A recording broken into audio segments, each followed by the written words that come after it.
If you're watching this, then there's probably no need for me to delve into the current prolific status of FromSoftware. Arguably one of the best mainstream developers in terms of creativity and innovation in the AAA market. You'd think they were indie game devs based on how much they don't conform to market trends and constantly reinvent themselves. The success of Demon's Souls and subsequently Dark Souls defied everything about the mainstream game industry at the time, opting for vague obscurity in stark contrast to the brain-dead simplicity of games riddled with tutorials or shallow mechanics. It's a surprise the games got as popular as they did, but as we could see in the late 2010s era, mainstream audiences got fed up with the AAA gaming corporations bleeding them dry of fun and money. An audience Demon's Souls and Dark Souls no doubt picked up early. What further stands FromSoftware out from virtually any other game company is their continued legacy of quality titles with complex mechanics and obtuse design. Unfortunately, many Souls fans know little or care little to know about the full history or catalog of FromSoftware, which is why we're going to take a look from the very beginning, in 1994, with the start of an influential series from a small former software development company, Kingsfield.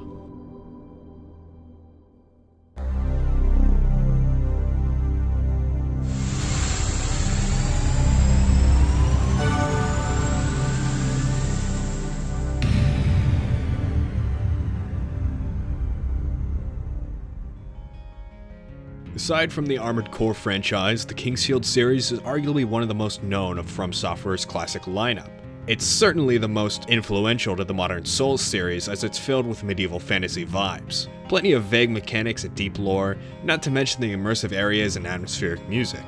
Kingsfield 1 was a Japanese exclusive that launched on the PlayStation 1 in 1994, where it got 2 sequels in the 2 subsequent years, Kingsfield 2 and 3, but known in the US as Kingsfield and Kingsfield 2 respectively.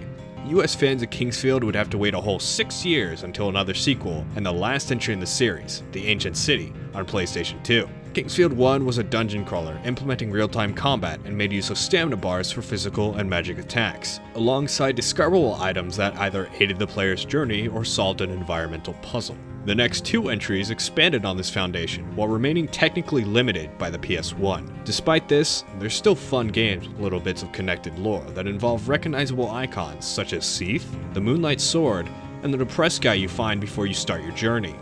Due to my limited experience in these games, I can only really comment on the gameplay so much, though I know it has feature mechanics you'd see in Souls games, such as interconnected map design, rare weapons from very specific sources, and hidden walls. However, Kingsfield 4, The Ancient City, culminates the greatest parts of Kingsfield into one. From this game alone, you can notice FromSoft's pre-existing focus on immersive design, interconnected maps, intuitive exploration, and bullshit ways to die at the start of your journey. Kingsfield 4 also has more vertical exploration than its predecessors as well, drawing more connections to its spiritual successors. The Kingsfield series met with mixed reception, aside from Kingsfield 2, which had rated surprisingly well. While FromSoft games didn't vary much in terms of quality, their contents and mechanics are what set them apart from others in terms of critical reception, or if they're too janky to enjoy. Kingsfield 4 is much more accessible than its predecessors due to its movement and lack of frame rate issues, but it still performed worse than some of the older games. Moving on from the release of Kingsfield 1 in 1994 is FromSoft's longest running franchise, Armored Core. Releasing in 1997, Armored Core would spawn a franchise of 15 titles, including 5 mainline entries into the series. The gameplay consists mainly of massive mechs fighting each other in dark urban environments, or sprawling industrial scapes overlaid with a bumpin' soundtrack of techno bops. The main focus being a massive level of customizability with your mechs, alongside a precise focus on combat. There's a very specific way that different weapons and other parts of your mech are designed to function in regards to how they would work in a realistic sense. For instance, your weapons may take a second to charge up before firing, or the same could be said for boosters. Movement parts also function way different from each other, to the point where all the customizability can make the game feel completely different based on what build you're running. Armored Core shows the start of FromSoft's wide range of genres and aesthetics, as they experimented much in these early years, alongside sticking to their main IPs. The last entry in the Armored Core series was in 2013, while the possibility of a future entry still remains. One From series that is most certainly dead, however, is Shadow Tower. Trying to ride on the success of the Kingsfield series but attempting to change up the formula and aesthetics just a little bit. While the game puts a clever spin on some of Kingsfield's classic mechanics and maintains the dark fantasy vibes with dungeon crawling as the main focus, Shadow Tower flopped. Shadow Tower was just a little too obtuse for most players, as we see the casual FromSoft fuckery of having descriptions that don't match their actual use within the stats system. Furthermore, equipment durability is much less forgiving than in Kingsfield, causing the player to sacrifice health to repair their equipment. Despite Shadow Tower's mediocre reception, it did get a Japan-exclusive sequel in 2003, and the game is still intriguing for its dark vibes and Souls-inspiring mechanics. The game may have been limited by the PS1, much like the early Kingsfield games, as we see an improved PS2 version in Shadow Tower Abyss. Abyss seems to be more refined than even Kingsfield 4, as it has smoother animations, tons of different weapons, items, and characters, alongside goddamn guns that you can dual-wield alongside swords. I mean, hell. This game looks super rad, and it's a shame it wasn't able to be localized because of Sony, a fate that Demon's Souls almost shared, which would have been a huge tragedy. But there are fan translations available. FromSoft at this current time was being published by AgeTech, who despite their best efforts against Sony to publish certain games, did not always pan out as a success. Instead of Shadow Tower Abyss's localization releasing in 2004, we got a little game called Nebula: Echo Knight. Echo Knight is currently the 4th FromSoft series that started on the PlayStation 2 in 1998, which is a first-person horror adventure game where you solve mysteries by talking to ghosts and resolving their stories. It got a Japan-exclusive sequel in 1999, and another as the aforementioned 2004's Echo Knight Beyond, apparently having different titles in the US and Japan. Where Echo Knight 2 is more of a direct sequel with very similar gameplay of explorative puzzle solving and mystery unraveling, Echo Knight Beyond is a much more atmospheric game that takes place in space. Echo Knight 1 had a few dingy areas, and Beyond doubles down on a claustrophobic feeling and overwhelming ambience. These games have more of an emphasis on storytelling, with some of it being environmental. Environmental storytelling and deep lore has always been prevalent in the Kingsfield series. Echo Knight reinforces FromSoft's experience with the complex and sometimes odd stories. Now's when we get into the more obscure of FromSoft's already not well-known library. You may have heard of Kingsfield and Armored Core, maybe even the others I've talked about, but have you ever heard of Spriggan, Lunarverse? Yeah, buddy, I'm sure you have. It's an adaptation of an anime with a modern or early Metal Gear aesthetic, and 3D action game elements. From what I can tell, there's a fair amount of clunkiness to either the combat or slow platforming that allows you to explore small but condensed areas. But if you pass that test, have you heard of Gride? The only FromSoft game to release on Dreamcast that's pretty similar to the existing Armored Core series, but an entirely different IP.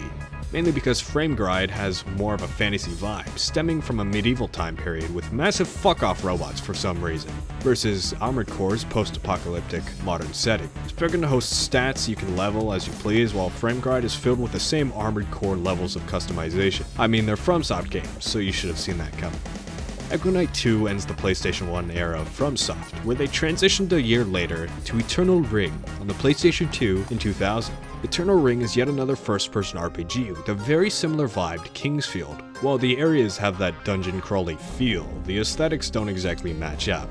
There's also a heavier focus on magic mixing throughout various rings you can find. Despite its similarities to Kingsfield, Eternal Ring plays much faster than any entry in the series, with quicker movement, animations, and seemingly no stamina bar due to the higher emphasis on magic use.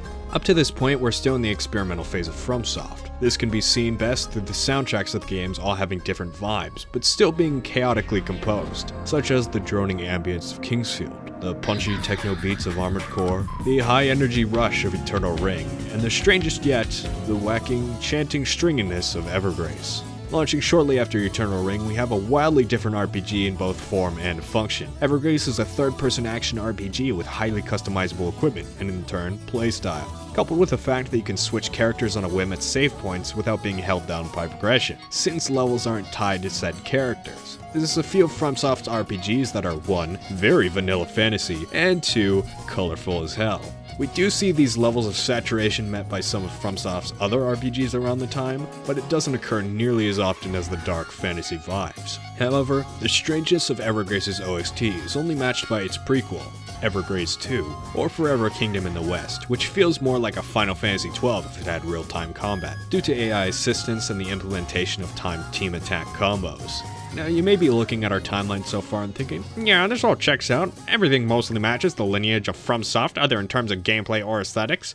but I seem to have missed one title right before 2001, a little sore spot that vastly stands out from everything around it. I'm talking, of course, about the Adventures of Cookies and Cream. Yes, FromSoftware made this, and no, I don't know why, but it's here, and we can't get rid of it. The Adventures of Cookies and Cream seems to be a relatively good co-op puzzle platformer in which you and your real or fake friends control two bunnies to solve simple environmental puzzles, to finish levels under a time limit. Probably one of the weirdest FromSoft games though, not because of its contents or music, but rather because it doesn't fit in with pretty much any other projects they've handled. There's not much of a reason why they made this game in particular either. I'm not sure if it was outsourced to them or if it's more classic FromSoft experimentalism. Regardless, I'm glad they stuck back to dark fantasy RPGs or mech games. We don't really see any more cutesy FromSoft games until Japan exclusives later down the line. Jumping ahead a year on our timeline, we have Lost Kingdom in 2002, which is apparently different than Forever Kingdom in the same year. Do you have dementia? Anyway, it's another one of FromSoft's more colorful and inventive third-person RPGs while remaining real-time combat. Lost Kingdom puts a unique spin on the same system from Evergrace by implementing attacks solely through cards, giving the game lots of room for tactics and strategy. The game also got a sequel in 2003, which is basically more of previous game, like many of FromSoft's sequels are. This doesn't downplay how special the combat system in Lost Kingdom is though. Usually you'd get either entirely turn-based mechanics with cards or some form of direct attacking with real-time combat, but in Lost Kingdom, you get neither, as it creates an entirely original and experimentative system, where you have to skirt around enemies and strategically consume cards to damage your foes. There's also a lack of any dodging, however using cards gives you iframes, which adds even more strategic timing, and consideration of cards you have to use that slowly deplete over the course of a dungeon, forcing you to adapt in real time and use a variety of cards. This game looks fun as hell, and is yet another good example of FromSoft's wide experimentalism. Speaking of experimentalism, why don't we move on to yet another genre tackled in 2002, with Otogi, Myth of Demons. A hack and slash of much greater proportion and function than Spriggan, leaning heavily into a feudal Japanese aesthetic, Otogi is a very striking entry in FromSoftware's history, urging the player to kill anything and everything as quickly as possible with more ambiguity. Otogi makes use of a system where killing enemies regenerates your health and mana, but said mana will slowly deplete over time, killing you instead if you let it deplete fully. Not to denote the fact that this combat is designed to be intuitive and fun, leading you to want to kill quickly and efficiently. The game can be brutal in some aspects, but not intensely difficult, much in the vein of the Future Soul series. Whoa, how many times are you gonna say that in the video? Other parallels can be seen in massive bosses that appear to be impossible undertakings, along with the game's dark aesthetic.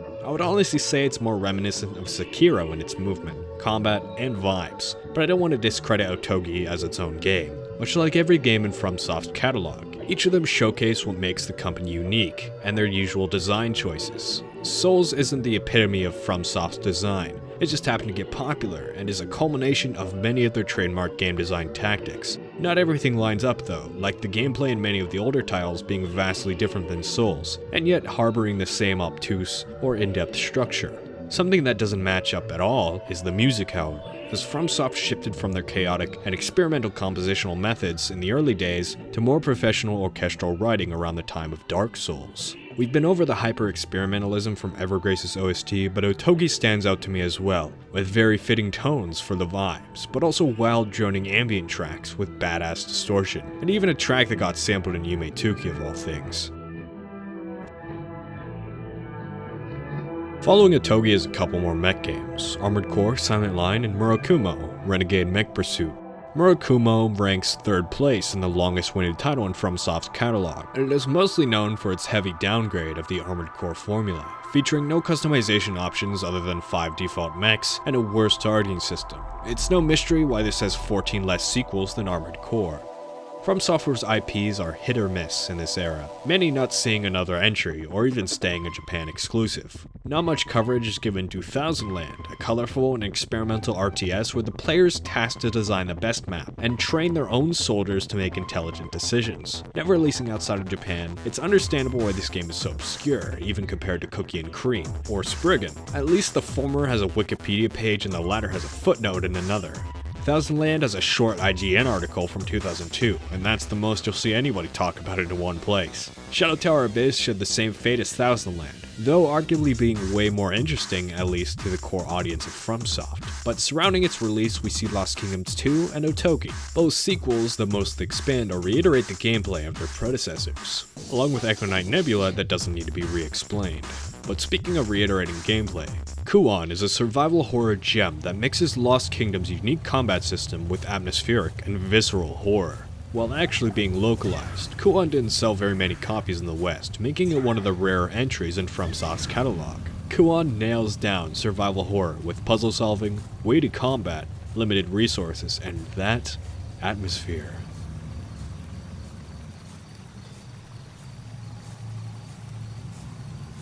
For real, the eerie darkness and ambience that flows through this game makes it one of the most intriguing out of the old entries to me. We can already see excellent atmosphere in older titles such as Kingsfield, Echo Knight. Maybe you could argue that Armored Core is on a different level, maybe with its fast pace while still respecting the level of atmosphere, but I don't have enough experience to make that claim. Kuon takes the cake in brooding ambience, possibly from its survival horror roots. The next game, with probably no atmosphere and definitely no subtlety at all, is Metal Wolf Chaos. Well known for its wacky localization and silliness, it was released in 2004 but got localized in 2019, starring the President of the United States. It's a big spoof on Americanism from a Japanese perspective, and it kind of pulls it off while also completely missing the point. Metal Wolf is, of course, another mech game. You know, you saw that coming. But this time I completely understand why it's a new IP, because it has vastly different vibes, while also focusing on weapon customization and creation instead of mech customizing. On the complete opposite end of the spectrum is 3D action game Yoshi-sune Eiyuden, that also never left Japan, but also never got picked up for localization, possibly due to its heavy focus on Japanese history/folklore, being a story about a legendary war hero. The game consists of hack-and-slash elements, with the added bonus of real-time strategy in managing your troops on the field. It got a sequel later the same year. While being a massive hit, Another Century's Episode is yet another mech game that never left Japan, this time being centered around playing a variety of mechs from different anime. Ace was fairly different from Armored Core, focusing more on weapon customization and the anime crossover aspect. It went on to spawn 4 sequels that expanded on the gameplay in different ways, adding faster attacks, in-depth combos, or adding cut-ins to put more emphasis on the anime crossover. The last Ace entry was in 2011, and this is an interesting chronicle in the history of FromSoft, being one of their few licensed series. While FromSoft already has a ton of mech games, they managed to change it up in their different IPs, and you mainly see them doing their own thing, rather than taking on a project with pre-established popularity like a licensed anime. Speaking of weird non-FromSoft things to do, Enchanted Arms is probably the most normal game they've ever made, being the textbook definition of a JRPG. Not to take away from the quality of the game, it just emanates those perfect JRPG vibes and fits that mold exquisitely. Enchanted Arms is a wild game with a grid-based combat system that keeps it interesting. While the localization is pretty low budget, it doesn't wholly devalue the experience, and you can still see some personality and depth from its characters. The whole game is pretty forgiving, which further solidifies the non-FromSoftware-ness of the whole experience. But on the other hand, the environments are mostly very fleshed out, having lots of added detail and similar structural motifs that you might see in their future games, such as Dark Souls. This is also without mentioning the fact that there's a goddamn Demon Souls boss just in the game. You also get that traditional experimental OST you see in earlier From games. Hell, that experimentalism persists to Demon Souls even. But it's nice to hear that classic FromSoftware jazz.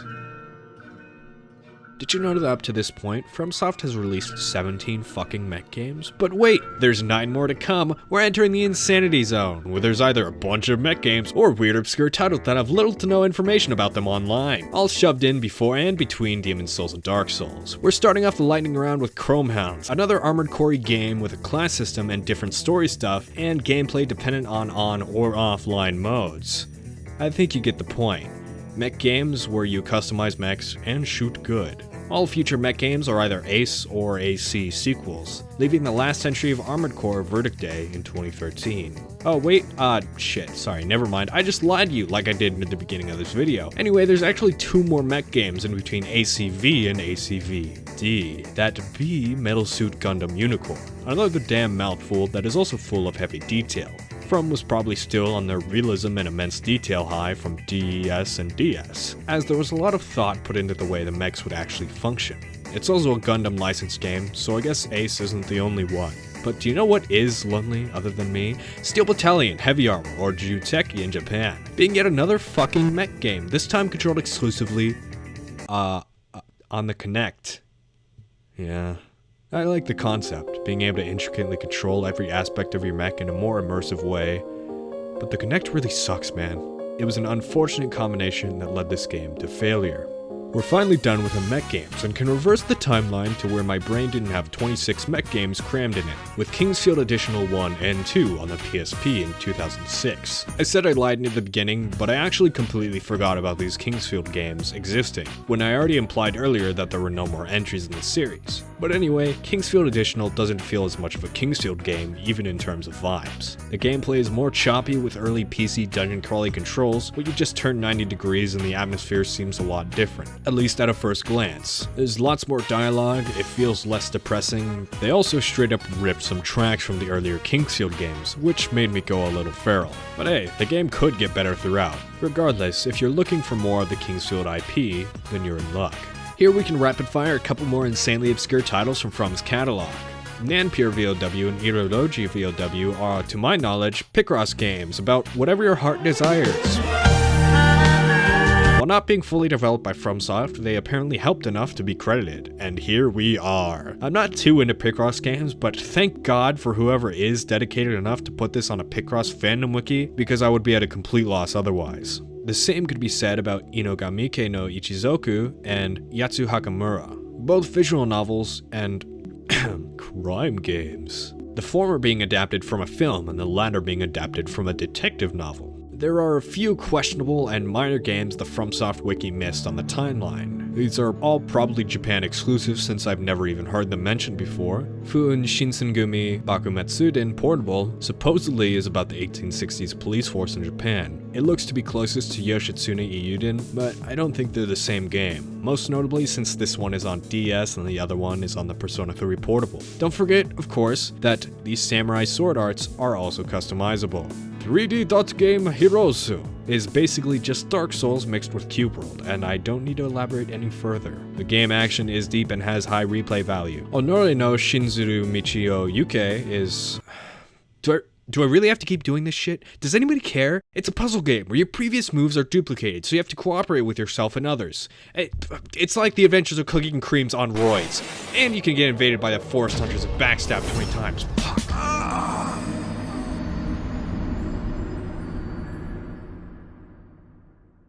Ronkyu, Highland, and DS, Pupu Senji Awaru, Uwu, Shuketsu Dai Sabitsu, Onora no Saiten SP. It's a minigame collection based off of a Japanese TV show. We only have a few of these, I swear, bear with me. Bikuriman Daijiten, the most important game on our list, being a fucking sticker collection, oh my god!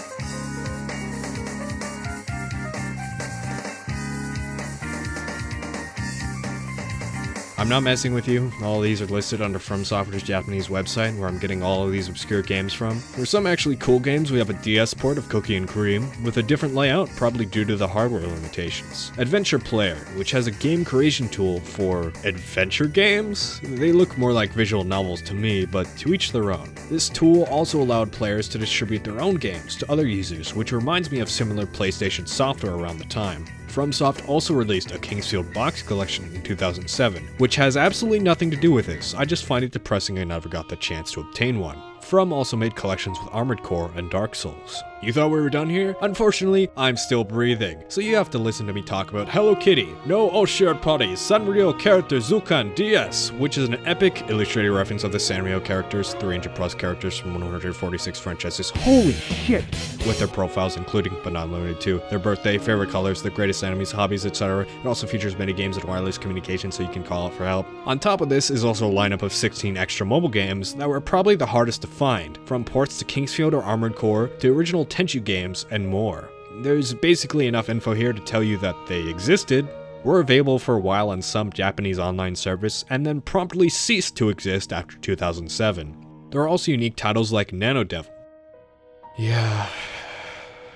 exciting titles such as Cool Polygon, a 3D puzzle memorization game.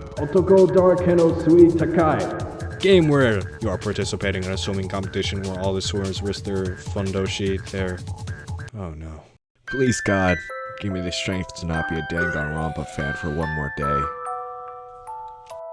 Luckily for me, I don't think there are many fans of these games, so they pass as a footnote, but it sucks for the backlog to drop off right around the Demon's Souls renaissance. It seems like the earlier titles definitely hit more than the later ones, probably because FromSoft made 50 games in 5 years. Despite the mainline mech games, which aren't bad, I've only covered a few standout games like Enchanted Arms and Kuon for the past 10 minutes. Definitely doesn't help that all the non-mech games they put out around this time were either really obscure Japan exclusives or smaller projects like Shadow Assault, Tenchu, a pseudo-stealth game where you go around placing traps or sneaking past enemies to clear stages. It's a Tenchu game, weirdly not made by the original developers. Unbeknownst to me at the time, FromSoft handled ports of other Tenchu games and straight up fucking made Tenchu 3 around this time, notably because FromSoft acquired the rights to the series in 2004. They went on to make 5 more Tenchu games, not including the mobile ones. The main Wikipedia page for From didn't include these ports, and I hate them for it, along with some other of the incredibly obscure titles, though I don't blame it for missing them, since it's not a FromSoft IP. Don't ask me why Shadow Assault made it on the list, but Tenchu 3 of 4 and all the spin-offs didn't.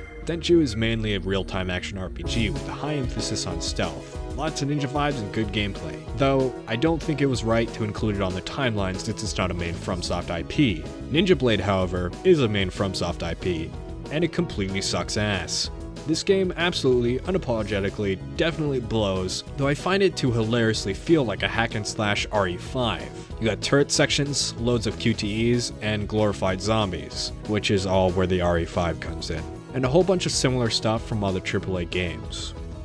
While Enchanted Arms may be the opposite of FromSoft in terms of vibes, Ninja Blade is the most anti-FromSoftware game you could possibly get, because it doesn't experiment at all. Not only does Ninja Blade rip off a bunch of other games, it literally rips off Kingsfield by having the exact area you get the Moonlight Sword in from Kingsfield 4, completely copied and pasted, somehow making it look 100 times worse despite being 7 years older.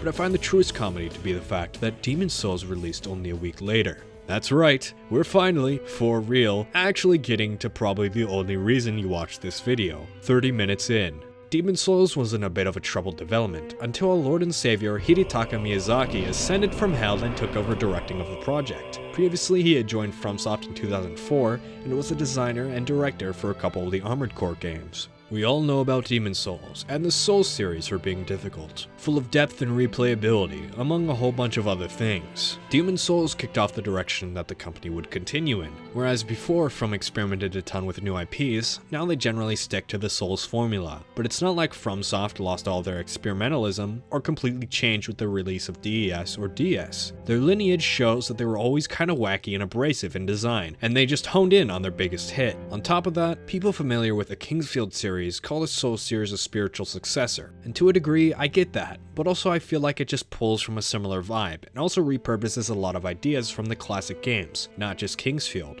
Miyazaki wasn't around for those early FromSoft days, but there were definitely older team members who put in a bunch of references you see from Kingsfield and other old IPs. All I'm saying is, FromSoft making callbacks, references, and repurposing stuff from their older games is a very From thing to do, and doesn't make Demon's Souls the epitome of FromSoft design because Miyazaki is a genius, he put all these elements of Kingsfield and feet. No.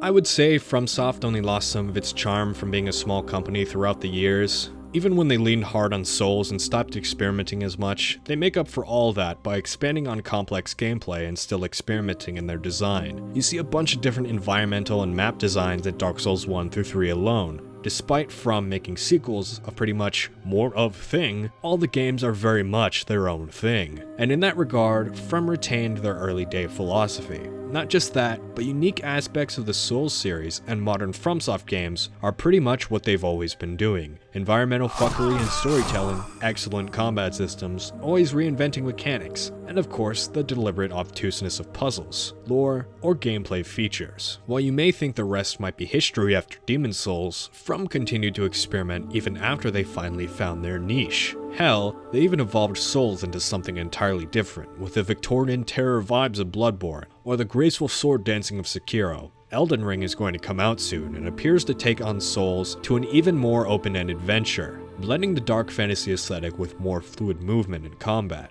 But not just that type of experimentalism. From continued making mech games until 2013, and even released other titles such as Monster Hunter Diary, which is more of a tactics game, and Deracine as the most recent example. Where Souls brought back Kingsfield in its own way, Deracine reminds me a lot of Echo Knight. It's a VR adventure game where you play as a fairy traveling through time, as you find and explore the memories of people around you, among other things. The game draws a lot of parallels, like the spirits that are very reminiscent of the ghosts in Echo Knight, where you had to resolve their past problems. Time travel comes into play, at least in the first Echo Knight, but I'm not sure where else. And I find it pretty neat that the Crystal of Life from Deracine just so happens to be similar to the wish-granting red crystal from Night Echo. Not to mention that fairies are meant to grant wishes in the game's lore. I just think it's really fucking cool how self-referential they are without falling for the classic blunder of using it as a crutch. I mean, DS3 kind of fell victim to that, because a lot of the time it's like, hey, look at cool Dark Souls 1 thing, and then there are 2 Dark Souls 2 references signifying the amount of people who actually enjoyed the game. But DS3 also had all the Converging Worlds plot going on, so they still managed to use that crutch to its advantage. Unfortunately, Deracine was PS4 VR exclusive, so it ended up becoming pretty obscure. Probably also to the help of Souls fans not wanting anything else but more Dark Souls. I really think From should continue to reinvent their old IPs, to experiment with different projects like they used to. FromSoftware has a massive catalog of classic games that I feel deserve a second chance. For example, if they try to tackle survival horror like in Kuon, it will no doubt be a masterclass in atmosphere and gameplay, much like the original. The whole purpose of this video wasn't to downplay the significance of Souls, but to bring light to every FromSoft game ever released, so that fans of Souls are able to see the progression of FromSoftware's design philosophy and how those influential roots are still in place today.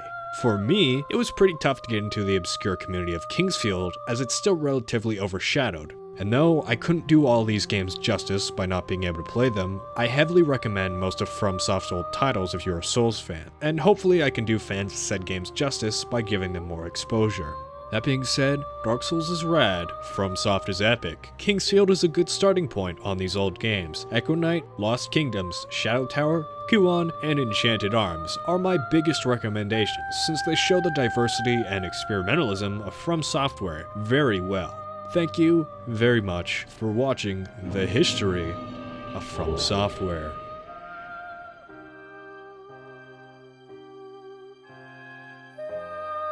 Hey guys, post-editing Matt here, keeping it short and simple. I did have a whole bit about where I asked you to share the video or subscribe, whatever, people ask viewers nowadays. I did have a whole bit in the middle of the video about that and how I hate doing that. This video is the biggest project I have ever made, and it has taken a lot out of me. I have spent well over 120 hours editing this video, just editing. I don't even know how long the whole project took me. It took me all month. So, if you enjoyed it, if you learned something, anything at all, please help me out, because holy shit, this took a lot. Like I said in the bit, YouTube doesn't recommend this kind of content to other people, but if you think that this is something someone you know might enjoy, you can help them find it out by sharing it with them, or you can help me out with YouTube not sharing things by leaving a like or a comment. I'm just being genuine here. I really enjoy making these kinds of videos. It's really hard on me to see them, be overshadowed by music mixes or anything else I really made. Thank you for watching. The credits have been rolling by in the background and they will probably continue until they're done. I used so many video sources for this. Before this project pretty much started in its conceptual phase, I was thinking of other companies to analyze.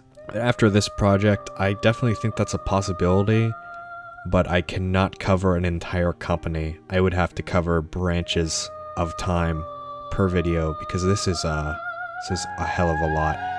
So That's all I wanted to say.